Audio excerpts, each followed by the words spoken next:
Hello guys, welcome to focus with us. हमारी UPSC optional geography की series continue है। इसमें हमने वर्ल्ड ज्योग्राफी में हम देख रहे थे इम्पॉर्टेंट पॉइंट्स, जिसमें हमने देख लिया था, पहले देख लिया था आपके महाद्वीप, फिर पर्वत, और अब देखने वाले हैं पठार। तो इसमें आपके सारे इंपॉर्टेंट पॉइंट्स ही कवर किए जाएंगे जो यूपीएससी डायरेक्ट या इनडायरेक्ट तरह से आपसे पूछती है, क्योंकि अगर ये सारे पॉइंट आपसे कवर हो जाएंगे तो ऐसा कोई भी क्वेश्चन आपको मिस नहीं होगा जो आप ना कर पाएँ। ठीक है, तो ज्योग्राफी आई थिंक मेरे हिसाब से अगर मेरे साथ आप बने रहते हैं तो ज्योग्राफी आपकी पक्की पूरी तरह से कंप्लीट होने वाली है। ज्योग्राफी की टेंशन फिर आप छोड़ दीजिएगा, बस आपको ध्यान से ये सारी चीज़ें कवर करनी है जैसा हम आपको बता रहे हैं। ठीक है, तो चलते हैं अपनी वीडियो की तरफ। तो नेक्स्ट लेक्चर में हमने पढ़ा था, लास्ट में पढ़ा था हमने पर्वत, अब हम पढ़ने वाले हैं पठार यानी प्लेटस। तो प्लेटस क्या होते हैं पहले वो समझ लीजिए। ये पृथ्वी पर द्वितीय क्रम के उच्चावच होते हैं। उच्चावच क्या होते हैं? उभरे हुए भाग। उच्चा मतलब ऊंचे उठे हुए भागों को कहा जाता है उच्चावच। अब उसी के सीरीज में ये तीसरे नंबर पे आए हुए हैं पठार। ठीक है, तो पठार क्या है? ये क्या है? जब पृथ्वी का जो 1/3 विस्तार है, तो जो 1/3 विस्तार वो पठार के ही रूप में मिलता है। जो पृथ्वी का जितना भी भूतल है, यानी कि जितने पे भी लैंड स्थित है, उसका लगभग 1/3 जो पार्ट है उस पर पूरे पर पठार ही पठार है। ठीक है, पठार ही पठार कैसे होते हैं? इसमें क्या होता है, इसमें पठार एक ऐसी भूमि होती है जिसका कोई ढाल आसपास के इलाकों से अधिक ऊंचा और खड़े ढाल वाला हो। इसका जो शिखर होता है ऊपरी भाग को सपाट और चपटा होता है। जैसे अगर मैं इसका नक्शा यहाँ पे बनाऊँ आपके लिए, तो ये कुछ इस तरह होता है ढाल। बाकी साइड ये आपका हो सकता है रेत हो, सैंड हो, या फिर हो सकता है रिवर हो, लेकिन ये जो पार्ट आपका कहलाएगा, ये पार्ट कहलाएगा आपका पठार। ठीक है, ये पूरा पार्ट क्या कहलाएगा? आपका पठार। इसीलिए बोला गया ऊपर का जो पार्ट होता है वो सपाट होता है, बिल्कुल बराबर होता है, समतल होता है। ठीक है, और यही आपका पार्ट क्या कहलाता है? पठार। तो ये मेन पॉइंट है कि दोनों साइड से उभरा हुआ बिल्कुल सीधी रेखा में, ठीक है, बिल्कुल सीधी लाइन में लंबवत उभरा हुआ होता है, और बिल्कुल ये समतल होता है, सपाट होता है, और इसे ही बोला जाता है पठार। अब पठारों का अगर वर्गीकरण देखा जाए तो उत्पत्ति के आधार पर पठारों का यहाँ पे वर्गीकरण किया गया है। तो उत्पत्ति के आधार पर पठारों का वर्गीकरण करने के अंतर्गत पहला आता है हमारा अंतर पर्वतीय पठार। क्या है? अंतर पर्वतीय पठार। तो जो पर्वतीय पठार हैं, ये पठार चारों ओर से पर्वतों से घिरे होते हैं। अब यहाँ पे इसका मैं अगर फिगर बनाऊँ आपको, तो ये पठार है, ठीक है, और यहाँ पे आपका पर्वत है, यहाँ पे आपका पर्वत है, उस साइड भी आपका पर्वत होगा, और इस साइड भी आपका पर्वत है। तो ऐसे जो पठार होते हैं वो अंतर पर्वतीय पठार कहते हैं। चारों ओर पर्वतों से घिरे हुए, अधिक विस्तृत और अधिक जटिल, बहुत ही कॉम्प्लिकेटेड, मतलब यहाँ पे जाना, रास्ता बनाना बहुत ही ज़्यादा कॉम्प्लिकेटेड हो जाता है, तो इसीलिए इसको बोला जाता है अंतर पर्वतीय पठार। अब इसके एग्जाम्पल देखे जाएँ तो बोलिविया, पेरू, ठीक है, बोलिविया, पेरू के पठार, एशिया माइनर का पठार, कोलंबिया का पठार जो यूएसए में है। तो ये जो पठार हैं ये अंतर पर्वतीय पठार के अंतर्गत आते हैं। कौन कौन से पठार हो गए आपके अंतर पर्वतीय में? देखिए यहाँ पे आपके हैं बोलिविया, पेरू का पठार, एशिया माइनर का पठार, कोलंबिया का पठार। ठीक है, और विश्व का सबसे अगर ऊंचा पठार की बात की जाए, सबसे ऊंचे पठार की बात की जाए, तो वो तिब्बत का पठार है, और तिब्बत का पठार भी अंतर पर्वतीय पठार के अंतर्गत आता है, जिसकी ऊंचाई लगभग 5000 मीटर है। इसकी ऊंचाई कितनी है? 5000 मीटर है, और तिब्बत का पठार भी अंतर पर्वतीय पठार के बीच में आता है। इसका मतलब है वो बीच में है तिब्बत का पठार, और बाकी साइड साइड में आपके क्या है? पर्वत है। ठीक है, ये विश्व का सबसे ऊंचा पठार है, और उत्तर में कुन-लुन व दक्षिण में हिमालय से घिरा हुआ है, इसीलिए इसको विश्व का सबसे ऊंचा अंतर पर्वतीय पठार भी कहा जाता है। फिर नेक्स्ट बढ़ते हैं, नेक्स्ट में है हमारा गिरिपद पठार। गिरिपद पठार, पैरामाउंट प्लेटस। तो पैरामाउंट प्लेटस क्या है? पर्वतों के आधार पर स्थित पठार। अब देखिए, पर्वतों के आधार पर स्थित जो पठार होते हैं उन्हें कहा जाता है गिरिपद। पद का मतलब होता है पैरों पर, तो गिरि यानी पहाड़, जो पर्वत होते हैं, पर्वतों के पैरों पे जो पठार होते हैं उन्हें कहा जाता है गिरिपद पठार। ये एक ओर से जो होते हैं उच्च पर्वत से घिरे होते हैं, और दूसरी ओर से सागर का मैदान से घिरे होते हैं। तो अगर डायग्राम बनाया जाए तो इनका डायग्राम कुछ इस तरह बनेगा। ये पठार हो गया, यहाँ पे हो सकते हैं ढेर सारे पर्वत, ठीक है, इस तरह पर्वत हो सकते हैं, और इस साइड में जो एरिया होगा वो क्या होगा, हो सकता है समुद्र हो या हो सकता है खुला रेतीला एरिया हो, ये हो सकता है समुद्र। ठीक है, तो इस साइड के एरिया को कहते हैं गिरिपद पठार, और ये पर्वतों के सबसे नीचे होते हैं, याद रखना है। इसके एग्जाम्पल अगर देखे जाएं तो यूएसए क्या है, यूएसए का पीडमांड पठार, कौन सा, पीडमांड पठार, और दक्षिण अमेरिका का पैटागोनिया पठार।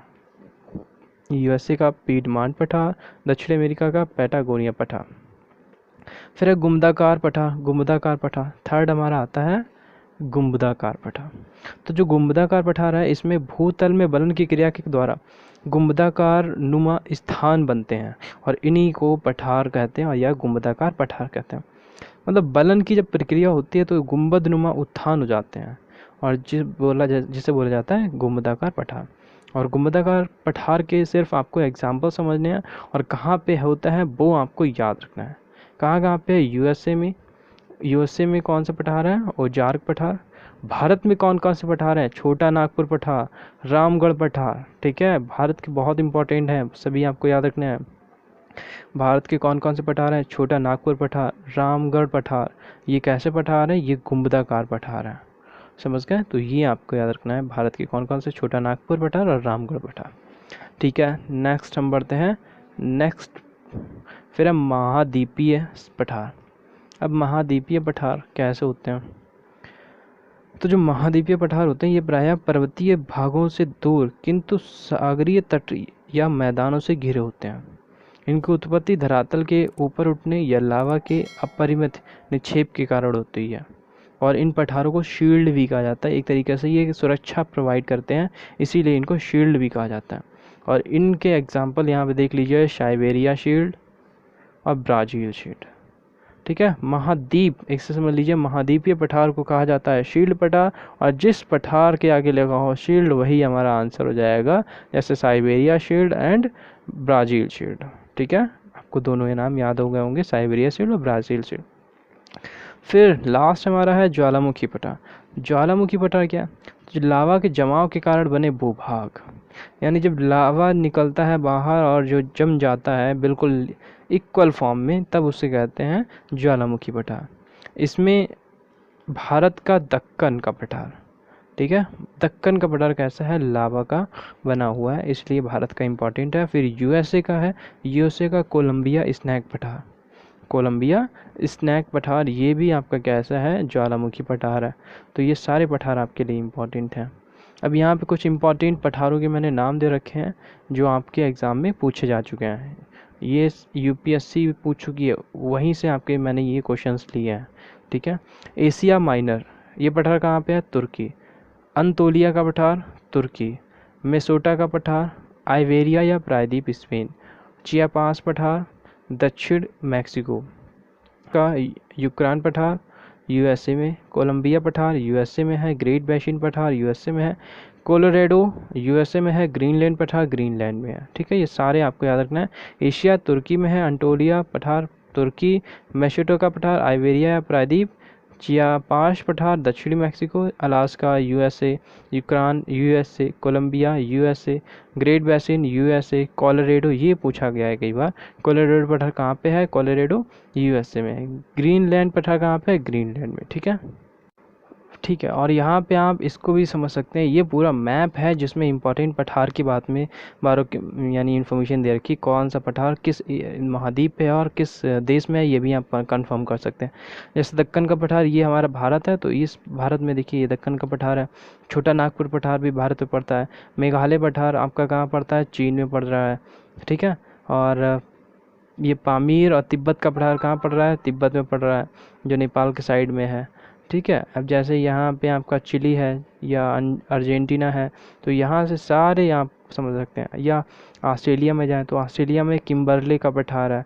ठीक है, यहाँ पे नॉर्थ अमेरिका साउथ अमेरिका में कौन कौन से पठार है, तो ये सारे इंपॉर्टेंट पठार आप यहाँ पे याद कर लीजिए। इसका आप क्लिक कर लीजिए फ़ोटो, या आप इसके अच्छे से नोट्स बना लीजिए ताकि आपको समझ में आ जाए और कभी आपसे ये पॉइंट तो मिस ना हो पठार के बारे में। ठीक है, फिर बात करने वाले हैं मरुस्थल, डेसर्ट। तो जो डेसर्ट होते हैं मरुस्थल, यानी कि ये कैसे होते हैं, ये क्या होते हैं, स्थल खंड का जो स्थल खंड ही होता है, मतलब एक तरीके से मान लीजिए जो हमारे लैंड्स हैं, लैंड का एक पार्ट होता है, लेकिन इस पार्ट में क्या होती है, जो नमी होती है बिल्कुल नहीं होती है। ये अर्ध शुष्क या पूरे शुष्क हो सकते हैं, मतलब कुछ एरिया हल्के शुष्क होते हैं और कुछ एरिया बहुत ज़्यादा शुष्क होते हैं। ठीक है, ये मुख्यतः उपोष्ण उच्च दाब क्षेत्रों में जहाँ वायु उतरती है व तापीय प्रतिलोम की स्थिति जहाँ मिलती है वहाँ पे ही ऐसे मरुस्थल पाए जाते हैं। यहाँ पे देखिए पॉइंट क्या क्या है।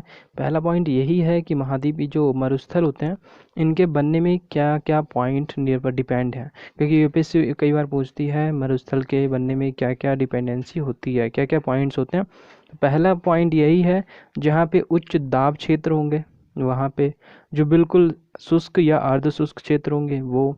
तीसरा पॉइंट है महाद्वीपीय अवस्थिति, वहाँ पे महाद्वीप ना हो। ठीक है, महाद्वीप का कोई तट भी ना हो, जिसके कारण क्या होगा, वर्षा नहीं होगी।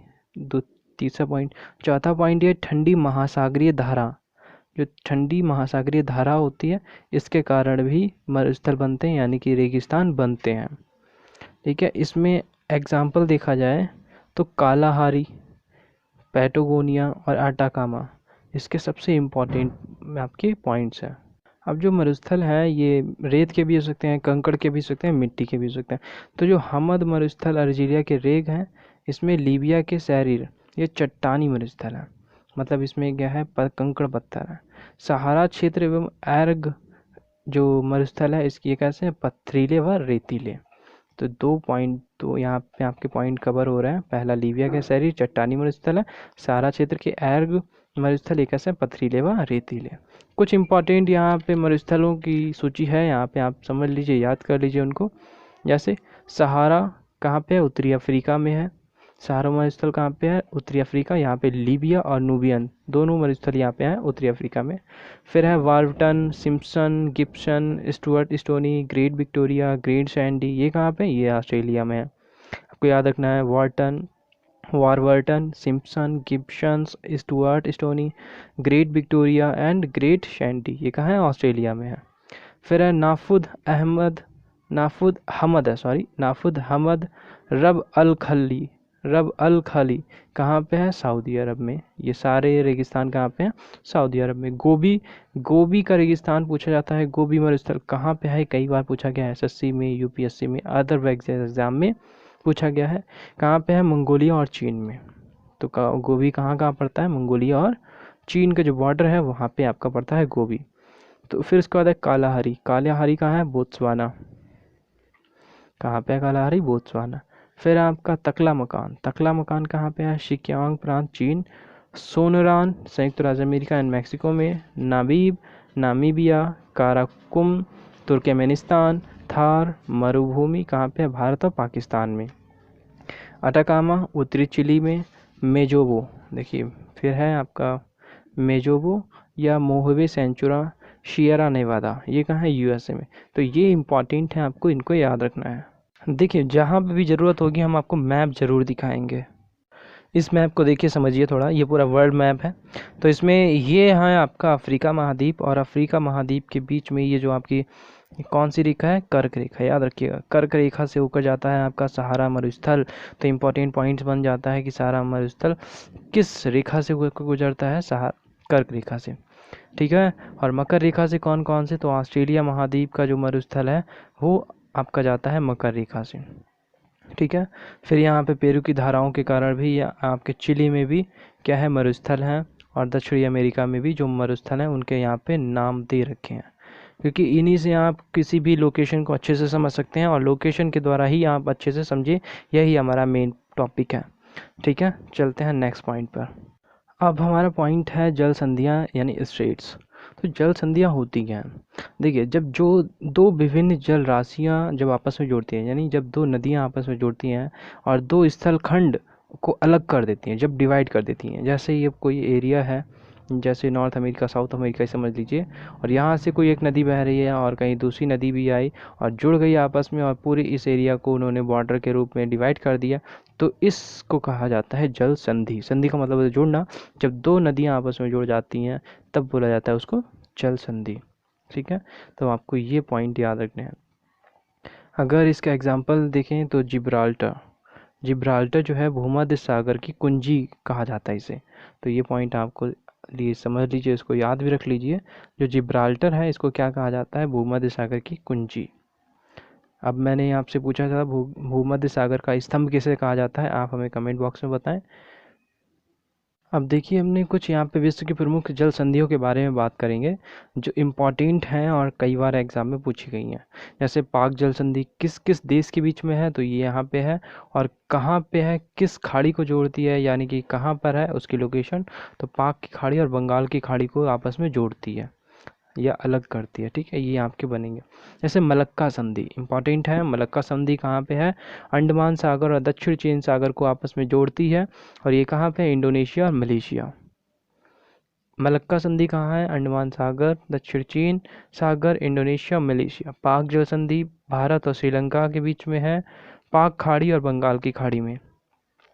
सुंडा जल संधि कहाँ पे है? जावा सागर व हिंद महासागर में, इंडोनेशिया में है। युकाटन जल संधि कहाँ है? मेक्सिको एवं कैरिबियन सागर को जोड़ती है और कहाँ है? मेक्सिको में और क्यूबा में। कौन सी? युकाटन जल संधि। मैशीना जल संधि कहाँ है? इटली और सिसिली। कहाँ पे है? इटली और सिसिली में। किसको जोड़ती है? भूमध्य सागर को। ओरेंटो जल संधि कहाँ पे है? ये है एड्रियाट सागर व ऑनियन सागर को आपस में जोड़ती है और इसकी लोकेशन है इटली और अल्वीनिया।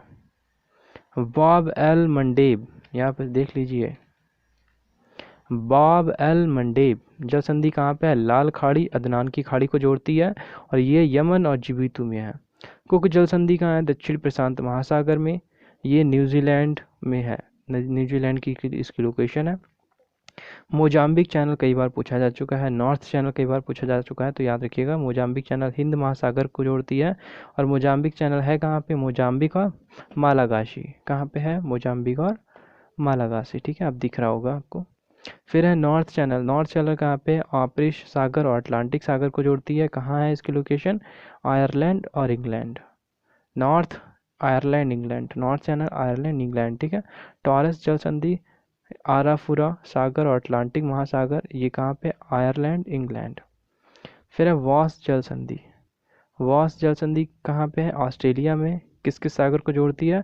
तास्मान सागर और दक्षिणी सागर। फिर है बेरिंग जल संधि कहाँ पे है? अलास्का और रूस में। किसको जोड़ती है? बेरिंग सागर और चुकची सागर। ठीक है, ये कुछ हुए, अभी कुछ और देखेंगे। बोनिया फेसिया भूमध्य सागर को जोड़ती है, कोर्सिका सार्डिनिया। वास्यो फिर है आपका वास्फोरस जल संधि तुर्की में है, काला सागर और मरमर सागर को आपस में जोड़ती है। ठीक है। फिर है डर्नेलेज संधि आपका मरमरा सागर एजियन सागर को जोड़ती है, ये भी तुर्की में ही है। डेविस जल संधि ये भी पूछी जा चुकी है कई बार, ये बैफिन खाड़ी और अटलांटिक महासागर में है। ये इसकी लोकेशन अगर देखी जाए ग्रीनलैंड और कनाडा। डेनमार्क जल संधि ये ग्रीनलैंड आइसलैंड में है और उत्तरी अटलांटिक और आर्कटिक सागर में इसको जोड़ता है। डोबर जल संधि भी बहुत इंपॉर्टेंट है, ये जितनी इंपॉर्टेंट लिखी हैं सारी हैं। इंग्लिश चैनल और उत्तरी सागर को जोड़ती है, इंग्लैंड और फ्रांस में इसकी लोकेशन है। किसकी? डोवर जल संधि। फ्लोरिडा जल संधि कहाँ है? यूएसए और क्यूबा में है। कहाँ पे है? फ्लोरिडा यूएसए और क्यूबा में। किसको जोड़ती है? मैक्सिको की खाड़ी और अटलांटिक महासागर। हारमुज जल संधि कहाँ है? ओमान ईरान में, और फारस की खाड़ी ओमान की खाड़ी को आपस में जोड़ती है। जिब्राल्टर स्पेन, मोरक्को, भूमध्य सागर अटलांटिक सागर। ठीक है। फिर है मेलगन जल संधि कहाँ है? प्रशांत एवं दक्षिण अटलांटिक। कहाँ पे है? चिली में है। और तातार यहाँ पे देख लीजिए, और भी यहाँ इम्पोर्टेंट है। तातार जल संधि कहाँ पे है? रूस में। ये जापान सागर और आपका ओखोतस्क सागर, ये जो है इनको आपस में जोड़ती है। तो ये सारे इम्पोर्टेंट आपके जल संधियाँ थी जिन्हें आपको याद रखना है, बहुत ज़रूरी है।